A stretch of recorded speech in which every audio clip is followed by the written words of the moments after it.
Hello, everyone. A very warm welcome. This is going to be our first session. This is a revision session, and ये revision session based होने वाला है on the chapter of electricity.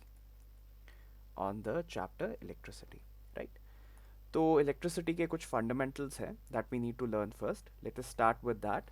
First is the charge. So charge क्या होता है? Charge is basically a fundamental property of the body, है ना? It's a fundamental property of the body जिसकी वजह से क्या जनरेट होता है. There might be two types of the forces जिसकी वजह से फोर्सेस जनरेट होते हैं, या तो वो दो टाइप के हो सकते हैं.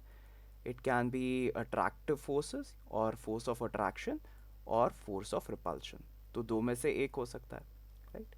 And what is the SI unit of charge? The SI unit of charge that you need to remember is coulomb, तो जिसको हम कैपिटल सी से भी रिप्रेजेंट करते हैं, राइट. एंड एक और चीज़ जो आपको याद रखनी है इसमें, that there can be two types of charges. Although ये हमारे पास बड़े ऑर्बिटरली हम चार्जेस असाइन करते हैं, but in order to show कि वो चार्जेस जो हैं वो ऑपोजिट्स हैं, we have positive and the second one we have the negative one. तो पॉजिटिव यू ऑलरेडी नो, आपके पास प्रोटॉन्स वगैरह जो होते हैं वो पॉजिटिवली चार्ज हम कंसिडर करते हैं, और आप इलेक्ट्रॉन्स जो है वो नेगेटिवली कंसिडर कर सकते हो, राइट. चलिए, तो नेक्स्ट जो इंपॉर्टेंट प्रॉपर्टी होती है that is about current, electric current. तो करंट क्या होता है? Current is basically what? That is the charge which is flowing per unit time. Charge which is flowing per unit time. अच्छा, charge जो flow हमारे पास हो रहा होगा पर यूनिट टाइम, उसको तो हम ऐसे भी लिख सकते हैं. तो अगर हम चार्ज को स्मॉल क्यू से रिप्रेजेंट कर दे और स्मॉल टी से रिप्रेजेंट करते हैं हम टाइम को, then our current that is denoted by capital I will be given as Q by T, right. तो हमारे पास इसका जो यूनिट होगा, द यूनिट इसका क्या आना चाहिए? That will be coulomb per second, और कूलम पर सेकेंड को ही हम क्या बोलते हैं? That is what is called as the ampere. तो एम्पेयर इसका एसआई यूनिट होता है करंट का, राइट. देन जो हमारे पास मेजर चीज़ है, the next one which is the potential. So potential क्या होता है? You already no. अगर हम पोटेंशियल के लिए इक्वेशन देखें, let us say potential is denoted by capital V, and capital V is given by W per unit charge. तो मान लीजिए there is basically a positively charged particle है, and there is a, हम क्या कर रहे हैं, हमारे पास एक यूनिट पॉजिटिव चार्ज है, लेट अस से 1 कूलम का पॉजिटिव चार्ज है, and I need to bring it to a point A. तो यहाँ पर एक पॉइंट ए है, लोकेटेड है, एंड मुझे 1 कूलम से इसको पॉइंट ए तक लेके आना है. तो I have to do some kind of work. अगर ये भी पॉजिटिव चार्ज है, ये भी पॉजिटिव चार्ज है, that means there will be some repulsion there, है ना. तो कोई ना कोई रिपल्शन होगी, और उस रिपल्शन को ओवरकम करने के लिए I am doing some amount of work. तो मैंने एक यूनिट चार्ज पे कितना काम किया, that is what is known as the potential. तो अगर मैं इसको डिफाइन करूं, तो my potential will be potential at the point A would be given by W per unit charge, जितना मैं उस चार्ज के पास लेके आया हूँ, राइट. अच्छा, तो इसमें कुछ और दो इंपॉर्टेंट पॉइंट्स हैं. तो मान लीजिए there can be two points within the sphere, मान लीजिए ए एंड मान लीजिए B. So let us say potential at ए पे वी ए है, potential at B is V B, right. तो हमारे पास क्या होगा, लेट अस से हमारे जो पोटेंशियल ए है वो ग्रेटर है पोटेंशियल बी से. तो what is potential difference? That is basically कि मेरे दो पॉइंट्स के बीच में कितना पोटेंशियल है, राइट. तो potential difference will be equal to V A minus V B. तो दो पॉइंट्स के बीच में what is my potential difference, वो मैं इससे एक्सट्रैक्ट कर लूँगा. And you need to remember कि इसी पोटेंशियल डिफरेंस, यही पोटेंशियल डिफरेंस होता है which is responsible for the flow of current. तो फ्लो ऑफ करंट के लिए यही जनाब रिस्पॉन्सिबल होते हैं. तो ऐसा क्यों होता है? क्योंकि अगर एक हाई पोटेंशियल पे होगा, मान लीजिए एक जो है लेटेस्ट से हाई पोटेंशियल पे होगा, दूसरा जो होगा वो लो पोटेंशियल पे होगा, you already no charges will always flow, या कोई भी चीज़ जो होती है वो हाई कॉन्सेंट्रेशन से लो कॉन्सेंट्रेशन की तरफ मूव करती है. यहाँ पे दो मेन पॉइंट्स है जो आपको याद रखने हैं. That is positive charge. Positive charge जो होता है वो हाई पोटेंशियल पे होता है, जिसमें हायर पॉजिटिव चार्ज होगा that is at a high potential, and lower positive charge हम लो पोटेंशियल मानते हैं, राइट. लेकिन you have to remember that, यहाँ पे बहुत बच्चे कंफ्यूजन कर जाते हैं. तो यहाँ पे आपको याद रखना है that a lower negative charge, a lower negative charge and a higher negative charge जो होता है, हायर नेगेटिव चार्ज हमारा लो पोटेंशियल में आता है, लेकिन लोअर नेगेटिव चार्ज हमारा हाई पोटेंशियल में आता है. तो ये कुछ चीज़ें हैं जो कंफ्यूज कर जाती हैं, but you need to remember that. Alright, चलिए, ये तो हो गया पोटेंशियल के बारे में। अब हमारे पास करंट और पोटेंशियल डिफाइन हो गया है। We have defined current and we also have defined potential. तो हमारे पास जो सबसे बेसिक चीज़, जो बहुत ही ज़्यादा इंपॉर्टेंट और बेसिक चीज़ है हमारे पास, वो हमारे पास आ जाती है, which is the Ohm's law.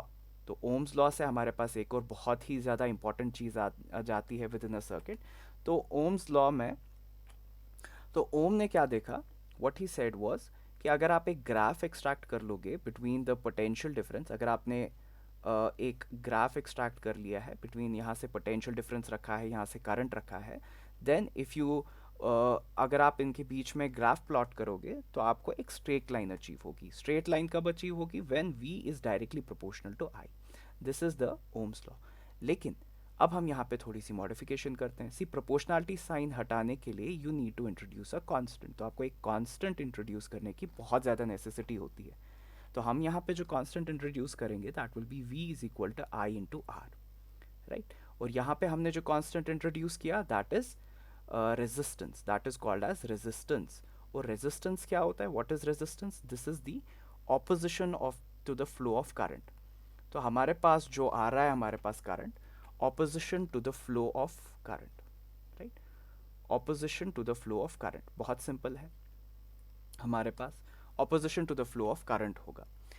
अब हमारे पास what is the SI unit, इसका हमारे पास एसआई यूनिट क्या होगा? हमारे पास इसका एसआई यूनिट जो है वो ओम ही होता है। और अगर आप इसका सिंबल जो होता है, it is just like a headphone, है ना। हेडफोन जैसे हम पहनते हैं, बिल्कुल वैसा ही होता है, राइट। ओके, सो इसमें कुछ और इम्पॉर्टेंट चीज़ें होती हैं, जैसे हमें यहाँ पे देखना पड़ता है कि रेजिस्टेंस जो होती है वो हमारे किस फैक्टर्स पे डिपेंड करती है। तो पहला आपको याद रखना है, पहला फैक्टर जो उस पर डिपेंड करता है that is the length. Second factor जो बहुत इंपॉर्टेंट ज़्यादा होता है that is the area of cross section, area of cross section. हमारा जो थर्ड इंपॉर्टेंट होता है दैट इज़ दी मटीरियल, किस मटीरियल का बना होगा। And the fourth important one which is वो हमारे पास जो होता है that is temperature, right, temperature. अच्छा, अगर हम फिजिकल सिग्निफिकेंस की बात करें, पहले इन चीज़ों को डिस्कस करने से पहले let us discuss the physical significance. तो अगर हम एक फिजिकल सिग्निफिकेंस देखना चाहें इन सब की, तो मान लीजिए हमारे पास वी हैव यहाँ पे हमारे पास एक कंडक्टर है एंड इस कंडक्टर में we are going to place some ions. तो इसके अंदर आयंस प्रेजेंट है like this, these are the ions which are present, right. और आयंस के अलावा देयर शुड बी इलेक्ट्रॉन्स। तो ये इलेक्ट्रॉन्स जो होते हैं बड़े मस्त मौला होते हैं, राइट।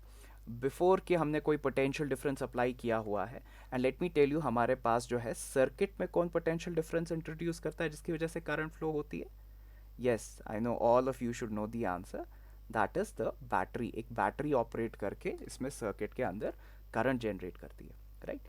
अब मान लीजिए you have what you have done is you have connected it towards the terminals. आपने यहाँ से नेगेटिव और यहाँ से पॉजिटिव कर दिया है, right. So the flow of the current कैसा होगा? नेगेटिव से पॉजिटिव, राइट।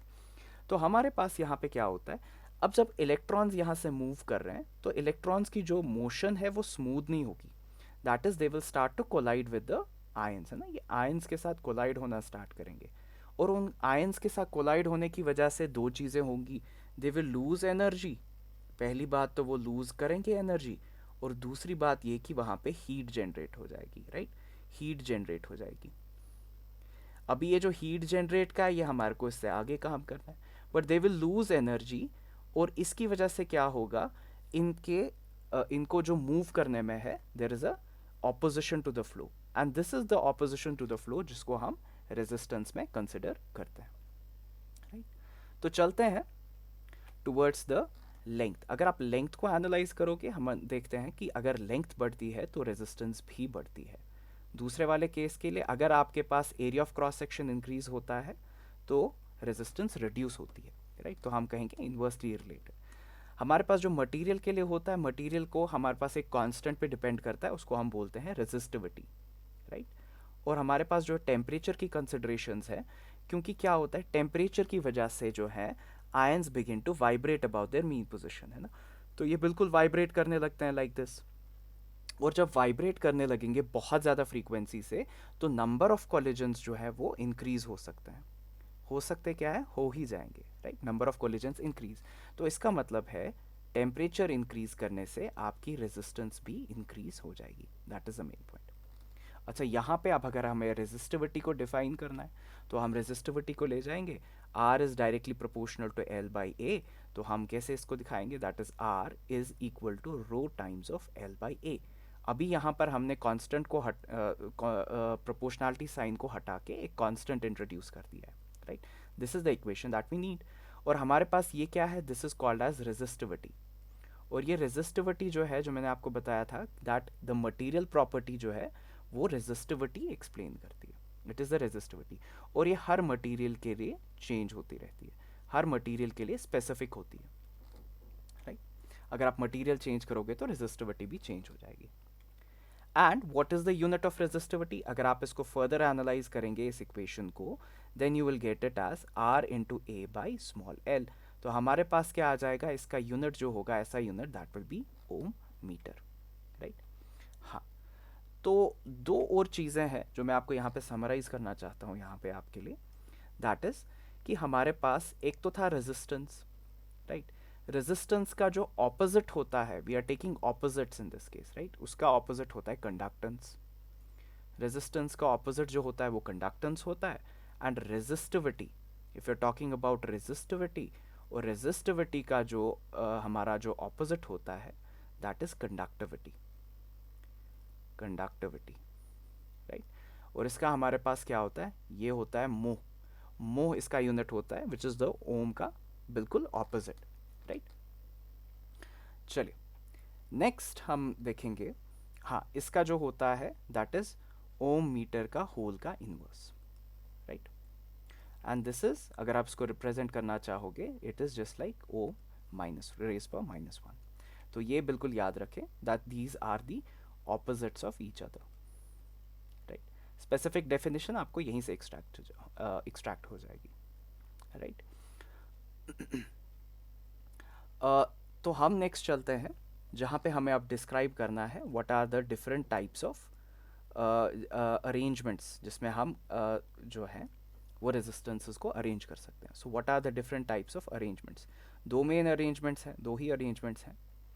तो यू ऑलरेडी नो दिस, एक हमारे पास सीरीज अरेंजमेंट होता है और दूसरा हमारे पास पैरेलल अरेंजमेंट होता है।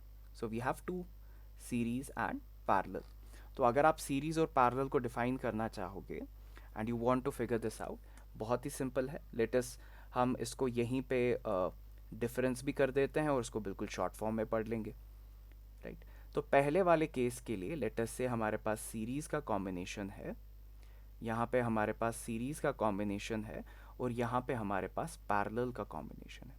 तो अगर आप यहाँ पे सीरीज़ के कॉम्बिनेशन में देखना चाहोगे, तो हमने क्या कर दिया है, बिल्कुल एक सीक्वेंस में हमने रेजिस्टर्स को जोड़ दिया है साइमल्टेनियसली, राइट। एक के बाद एक को हमने जोड़ दिया। लेट अस से this is R1, this is R2 and this is R3।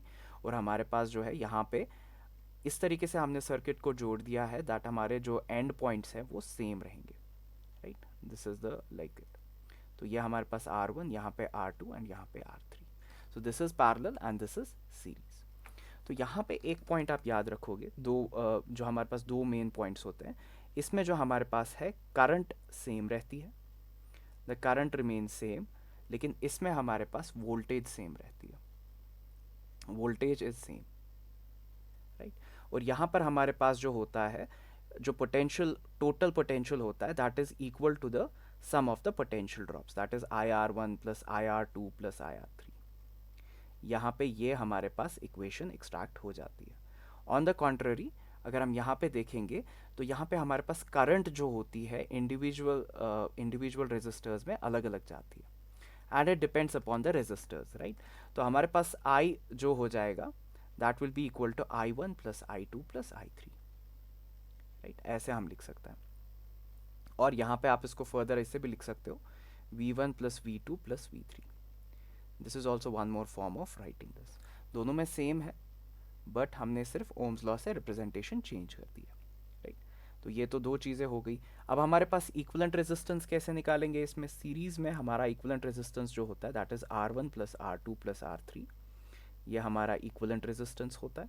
And हमारे पास पैरेलल में क्या होता है? 1/R equivalent is equal to 1/R1 plus 1/R2 plus 1/R3। तो ये हमारा इक्वलेंट रेजिस्टेंस होता है इस वाले केस के लिए, राइट। अच्छा, उसके बाद हमारे पास और भी एक स्पेशल केस अराइज होता है जो आप देख सकते हो, दैट इज़ अगर हमारे पास n नंबर ऑफ रेजिस्टर्स हैं, ईच ऑफ रेजिस्टेंस r, और आपने सब को किस में जोड़ दिया है? सीरीज कॉम्बिनेशन में। तो अगर आप सीरीज कॉम्बिनेशन में जोड़ते हो इस हिसाब से, जबकि सब का रेजिस्टेंस जो है वो इक्वलेंट होगा, देन हमारा आर इक्वलेंट जो आएगा that should B n times of r। बहुत इंपॉर्टेंट है, बहुत शॉर्ट फॉर्मूला हो जाती है इस केस के लिए। तो अगर हमारे पास स्पेशल केस हम कंसिडर करें जिसमें हमारा वही है n number of resistors for each of resistance r, और इसमें आपने क्या कर दिया है? You have kept them at parallel. तो आपने अगर पैरेलल के लिए रखा हुआ है तो हमारे पास इस वाले के लिए r equivalent is equal to r divided by n।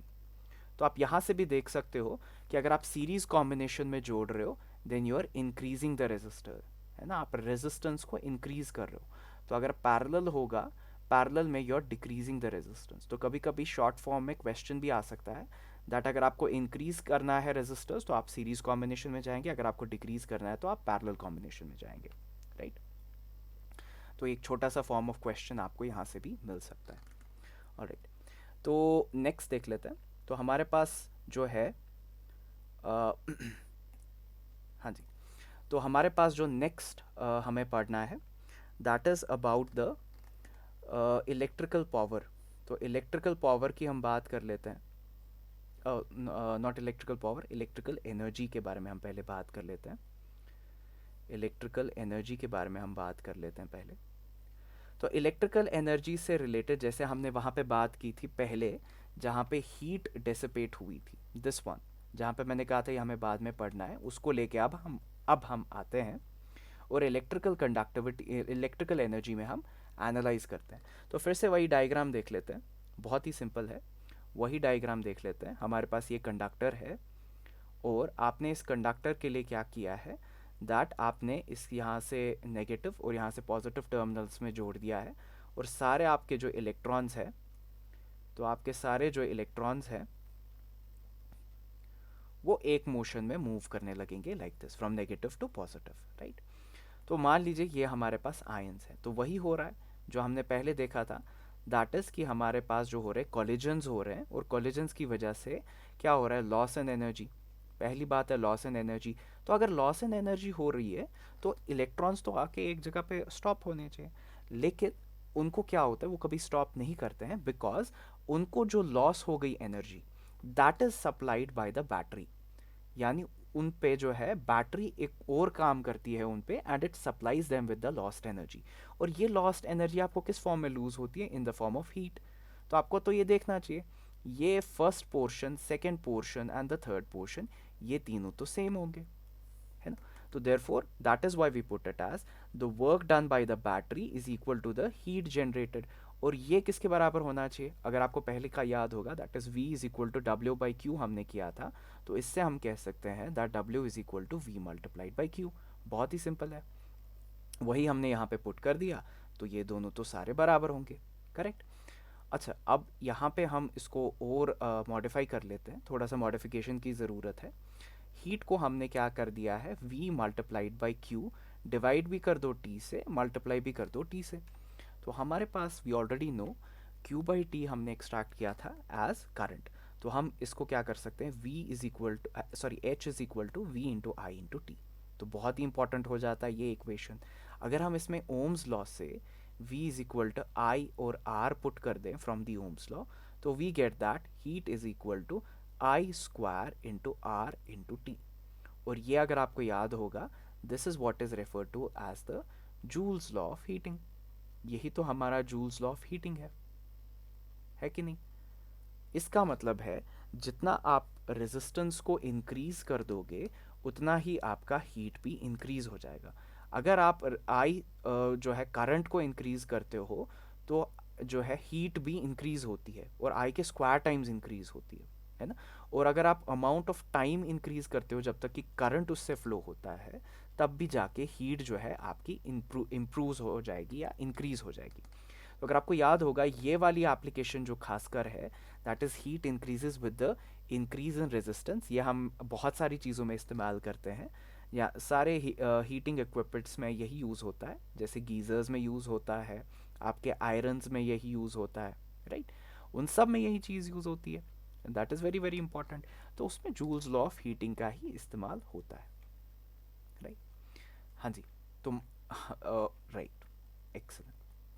चलिए, तो हमारे पास और भी हमारे पास मॉडिफिकेशंस है इस फॉर्मूला के लिए। तो हमने तीन फॉर्मूला इसमें देख सकते हैं। आप देख सकते हो v into I into T, हमारे पास h is equal to I square into R into T भी हो सकता है, राइट। और हमारे पास we can also get it as v square by R into T. तो depending upon the situation, whether series है या पैरेलल कनेक्शंस है, एंड रिगार्डिंग द डेटा जो आपको दिया प्रेजेंट किया गया है इन द क्वेश्चन, आप इसको उसी हिसाब से सॉल्व करेंगे, राइट। चलिए, इसके बाद जो हमारा मोर इम्पॉर्टेंट टॉपिक है वो हमारे पास आ जाता है इलेक्ट्रिकल पावर का। तो इलेक्ट्रिकल पावर भी जो होता है बहुत ही ज़्यादा इम्पॉर्टेंट पार्ट है हमारे पास। इलेक्ट्रिकल पावर जो है, इलेक्ट्रिकल पावर क्या किसके बराबर होता है, that is the work done पर टाइम टेकन। तो हमारे पास, क्योंकि इसमें जो हमारे पास वर्क डन है वो यूजुअली किस में हो रहा है, फॉर्म में हो रहा है, बैटरी काम कर रही है इलेक्ट्रॉन्स के लिए, और वो बराबर होगी सेम जितना आपके पास हीट यहाँ पे जनरेट हुआ। तो हम लिख सकते हैं एच बाई टी। तो अगर हमारे पास जो मेन इक्वेशन थी I square R by T divide कर देंगे टी से, तो हमारे पास जो है आई स्क्वायर आर आ जाएगा। तो हमारे पास भी जो है पावर के लिए सिमिलरली, अगर आप ये फॉर्मूला इन तीनों में पुट कर दें, first second, we already know how we this has been arrived, right. एक दो तीन में पुट कर दें तो आपके पास इलेक्ट्रिकल पावर के लिए भी तीन इक्वेशंस डिराइव हो जाती हैं, तीन इक्वेशंस डिराइव हो जाती हैं। तो हमारे पास पहले में कितना होता है, आई स्क्वायर आर आ जाएगा, दूसरे में कितना आ जाएगा वी इंटू आई, और तीसरे में कितना हो जाएगा, that is V square by R. तो हमारे पास जो है ये हम यूजुअली क्या मोस्टली केसेस में हम सीरीज़ में ही इस्तेमाल करेंगे। ये वाली इक्वेशन आप पैरेलल्स में यूज़ करोगे, राइट, पैरेलल कनेक्शंस में। डिपेंडिंग अपॉन अगर आपको वी एंड आई दोनों दिए हैं तो आप ये वाली इक्वेशन प्रेफर करोगे। इसके साथ हम देख सकते हैं what is the unit of electrical power. Electrical power के लिए आपको दो यूनिट्स याद रखने हैं। पहला जो इंपॉर्टेंट ऐसा यूनिट है that is what, right, that is what. और उसी के साथ जो है एक और हम यूनिट यूज़ करते हैं जो कि ऑटोमोबाइल्स में बहुत ज़्यादा उसका इस्तेमाल होता है, ऑटोमोबाइल्स में, तो उसको बोलते हैं हॉर्स पावर। और एक हॉर्स पावर जो होता है that is equal to 746 watts. तो ये एक कन्वर्जन फैक्टर आप याद रख सकते हो। अच्छा, इसके अलावा हमारे पास जो है वॉट के लिए वी हैव बिगर यूनिट्स। तो हमारे पास जो है बिगर यूनिट्स हैं हमारे पास, तो इसको थोड़ा सा क्लियरली लिख लेते हैं। वॉट के लिए we can take bigger units, we can have bigger units. तो हमारे पास जो मेन बिगर यूनिट्स हैं, जैसे है 1 किलो वाट, उसको आप 10⁻³ वाट्स कंसिडर कर सकते हो। एंड सेकेंड जो है 1 मेगावाट, उसको आप 10⁻6 वाट कंसिडर करोगे। एंड 1 गीगावाट, उसके लिए आप 10⁻⁻9 वाट्स करोगे। So these are the 3 bigger units of watt, right. हाँ, एक और पॉइंट जो डिस्कस करना रह गया था, इलेक्ट्रिकल एनर्जी का हमारे पास जो यूनिट होता है वो जूल होता है, राइट, वो जूल होता है, राइट। तो एसआई यूनिट की बात हो रही थी। हाँ, ये तो एसआई फॉर्म में होता है। और हमारे पास जो है सीजीएस में इसका अर्ग होगा, दिस इज अर्ग सीजीएस में, राइट। ओके, चलिए। तो इलेक्ट्रिकल पावर इज डन। उसके बाद हमारे पास एक और इम्पॉर्टेंट टॉपिक आ जाता है, that is commercial unit of energy. Commercial unit of energy. तो कमर्शियल यूनिट ऑफ एनर्जी बहुत ही सिंपल है। तो पहली बात है we are talking about energy है ना।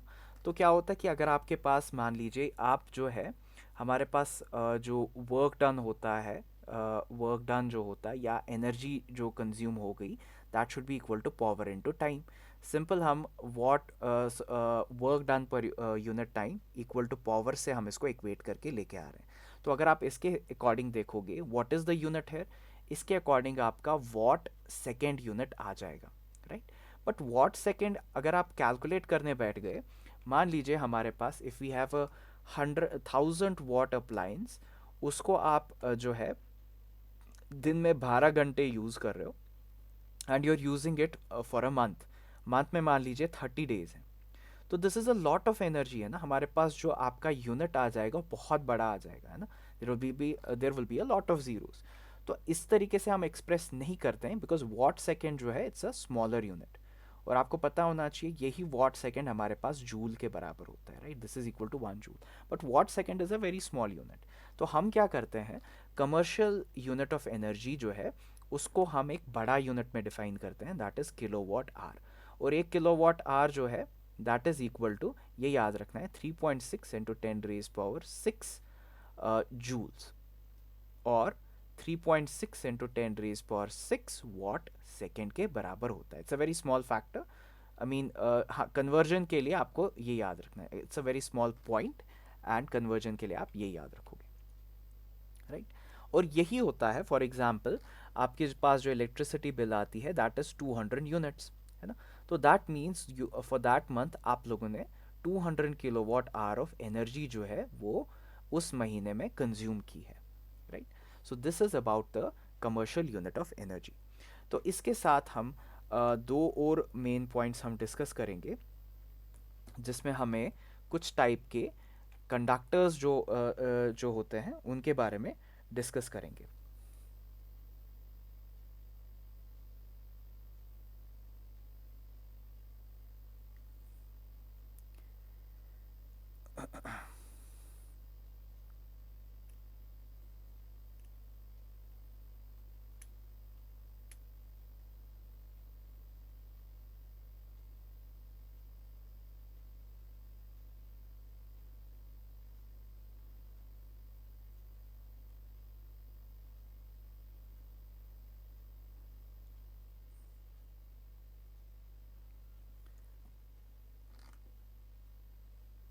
Yes, okay. तो हमारे पास कुछ टाइप के कंडक्टर्स होते हैं, जैसे हमारे पास ओमिक कंडक्टर्स होते हैं, नॉन ओमिक होते हैं, नॉन ओमिक भी याद रख सकते हैं, नॉन ओमिक कंडक्टर्स। और एक और कैटेगरी होती है दैट इज़ सुपर कंडक्टर्स। तो इनके बारे में थोड़ा थोड़ा सा देख लेते हैं। तो क्या हो जाता है हमारे पास, अगर आप एक ग्राफ देखते हो, जैसा हमने ऑलरेडी देखा था बिटवीन वी एंड आई, तो अगर आपको एक स्ट्रेट लाइन अचीव हो रही है in the graph, incline straight line की बात हो रही है, this is what is referred to as the ohmic conductor. Ohmic conductor वो कंडक्टर होगा that is basically obeying the Ohm's law. दूसरा, अगर आपके पास कोई भी फिगर आ जाएगा ऐसे ऐसे, जैसी भी आपकी मर्जी, जैसे भी कीड़े रेंगते हुए जैसे भी आपको अच्छा लगे, राइट, तो those becomes non ohmic conductor, है ना। वो हमारे पास नॉन ओमिक कंडक्टर हो जाती है। नाउ एक स्पेशल कैटेगरी है, उसको बोलते हैं सुपर कंडक्टर्स। अभी सुपर कंडक्टर्स में क्या होता है, सुपर कंडक्टर्स में हम क्या करते हैं, पहली बात हमें याद है दैट टेम्परेचर को इंक्रीज करने से रेजिस्टेंस भी इंक्रीज हो जाती है, राइट। तो ऐसा नहीं हो सकता, है ना। द क्वेश्चन में आ राइज कि टेम्परेचर को इतना लो कर दें, इतना लो कर दें, बिल्कुल फ्रीज हो जाए, है ना। तो बिल्कुल फ्रीज हो जाए and there is no ionic motion, या कोई भी आयोनिक जो है वो मोशन नहीं हो रही, तो वो हम कर सकते हैं। तो दैट टेम्परेचर, उसको बोला जाता है critical temperature, right. And at that critical temperature हमारा रेजिस्टेंस अप्रॉक्सीमेटली ज़ीरो के बराबर हो जाता है, that is refer to as the critical temperature. तो अगर आप रेफरेंस के लिए देखना चाहोगे, तो हमारे पास कुछ मटेरियल्स का मैं आपको क्रिटिकल टेम्परेचर बता देता हूँ, and this is what we are taking in absolute kelvin, तो बहुत छोटा है। अगर आप एल्यूमिनियम की बात करेंगे, तो एल्यूमिनियम के लिए इट इज़ 1.2 केल्विन। तो if we talk about indium, चले इंडियम नहीं करते हैं, that is a least very low least known metal. तो मर्करी के लिए it will be around 4.2 kelvin. और अगर हम लेड के बारे में कंसिडर करें, तो लेड के लिए इट इज़ अप्रॉक्सीमेटली 7.2 केल्विन। तो केल्विन की बात हो रही है, यू ऑलरेडी नो कि हमारे पास जो है 273 केल्विन हमारे पास 0 डिग्री सेल्सियस के बराबर होता है. So see the difference, very very low temperatures हैं. तो एट दिस टेम्परेचर जो है हमारा जो सुपर कंडक्टर्स है इस टाइम पे आके हमारे जो नॉर्मल कंडक्टर्स हैं जैसे एल्यूमिनियम है, लेड है, मर्करी है, वो इस टेम्परेचर पे आके they become super conductors, right. तो yes, I have tried to complete all the topics, सब टॉपिक्स हमने टच किए हैं इसमें. And I hope that you have got a good revision of whole of this chapter. And yes, basic एम इसका वही रहा है. एंड यस, आगे भी कुछ रिविजन सीरीज़ अपलोड कर दिए जाएंगे from time to time. And कुछ क्वेश्चंस भी करेंगे रिगार्डिंग, सो दैट आपको जो है एक ओवरऑल प्रैक्टिस हो जाए सेशन के. And these lectures will be very very helpful कि आप एग्ज़ाम से पहले, मतलब एक दिन पहले इसको देख लीजिए, एक बार इन चैप्टर्स को देख लीजिए, and this will be surely helpful to you. So on that note, we have come to the end of this session. I hope you have enjoyed it. And yes, आपके जो सारे concepts है वो revise हुए होंगे और कुछ नए concept जो है वो clear भी हुए होंगे. Alright. So thank you everyone. Thank you for attending the session.